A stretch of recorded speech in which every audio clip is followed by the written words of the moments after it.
আমাদেরকে যদি হুমকি দেওয়া হয় তাহলে সম্মানিত বিরোধী দলের প্রতি সম্মান রেখেই বলছি, আপনারা যদি আমাদেরকে পতন করার হুমকি দেন তাহলে বিরোধী দলের অবস্থান থেকে আপনাদেরকে পতন ঘটানো হবে ইনশাআল্লাহ। করার জন্য তারা গুম, খুন, ধর্ষণ সহ এমন কোনো অপরাধ নেই যেটি তারা করেন নাই। আমরা তখন থেকেই দেশনেত্রী মরহুমা বেগম খালেদা জিয়ার নেতৃত্বে গণতন্ত্র পুনরুদ্ধারের আন্দোলন আমরা তখন থেকেই করে আসছি এবং সর্বশেষ 2024 সালে আমাদের নেতা আজকের মাননীয় প্রধানমন্ত্রী ওনার নেতৃত্বে আমরা আন্দোলন সংগ্রাম লড়াইয়ের মাধ্যমে বাংলাদেশে আবার গণতন্ত্র প্রতিষ্ঠার সুযোগ পেয়েছি। মাননীয় স্পিকার, আমি একটু বলতে চাই যে আমাদের সম্মানিত বিরোধী দলের সদস্যবৃন্দরা এখানে রয়েছেন, তাদের অনেকেই খুব সুন্দর বক্তব্য দিয়ে থাকেন, সেটাকে আমরা অ্যাপ্রিসিয়েট করি, কিন্তু তারা সংসদের বাইরে এবং কিছু কিছু ক্ষেত্রে সংসদের ভেতরেও যেভাবে বক্তব্য রাখছেন তার মাধ্যমে যে বিষ বাষ্প ছড়ানো হচ্ছে সেটির একটা প্রভাব কিন্তু আমরা বর্তমান যে শিক্ষা প্রতিষ্ঠান ক্যাম্পাস যে উত্তপ্ত হয়েছে সেখানে আমরা তার প্রভাব একটা দেখতে পাচ্ছি। সেখানে বিভিন্ন জায়গায় তাদের ছাত্র সংগঠনের যারা রয়েছেন তাদের সাথে বিভিন্ন সংঘর্ষের ঘটনা ঘটছে, অনেকেই সেখানে আহত হয়েছেন এবং নানা ধরনের একটা অস্থিরতা বিরাজ করছে।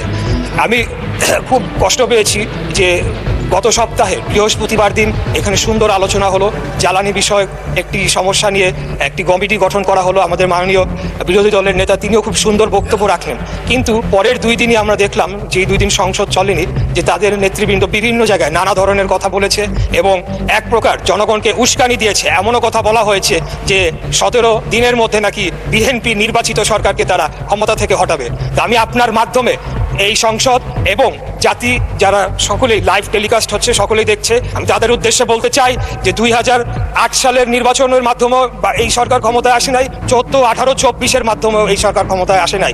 আমরা জনগণের সরাসরি ভোটের মাধ্যমে ম্যান্ডেট প্রাপ্ত হয়ে এই সংসদে এসেছি। আমাদেরকে যদি কেউ হুমকি ধামকি দিয়ে মনে করে সরকার পতন করবে, আমি আপনার মাধ্যমে মাননীয় সংসদ নেতার উদ্দেশ্যে বলতে চাই, আপনি খালি হুকুম দিবেন, ইনশাআল্লাহ বিগত দিনে আপনার নির্দেশ প্রাপ্ত হয়ে আমরা যেভাবে রাজপথে অবস্থান করে জনগণের ভোটের অধিকার প্রতিষ্ঠা করার জন্য আন্দোলন সংগ্রাম করেছি, একইভাবে খুনি হাসিনাকে পতন করার জন্য আমরা যেভাবে আন্দোলন সংগ্রাম করেছি, আমাদেরকে যদি হুমকি দেওয়া হয় তাহলে সম্মানিত বিরোধী দলের প্রতি সম্মান রেখেই বলছি, আপনারা যদি আমাদেরকে পতন করার হুমকি দেন তাহলে বিরোধী দলের অবস্থান থেকে আপনাদেরকে পতন ঘটানো হবে ইনশাআল্লাহ।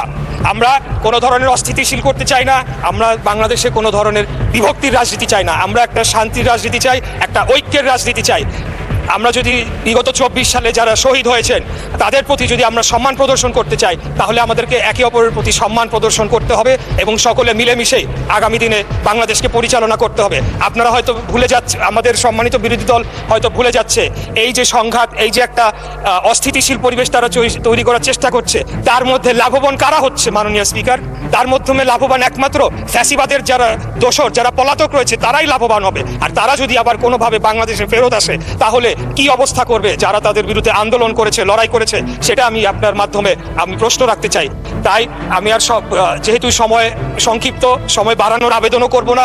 ইনশাল্লাহ 5 বছরের জন্য নির্বাচিত হয়েছি, আরও সুযোগ পাবে কথা বলার, ইনশাল্লাহ কথা বলে যাব।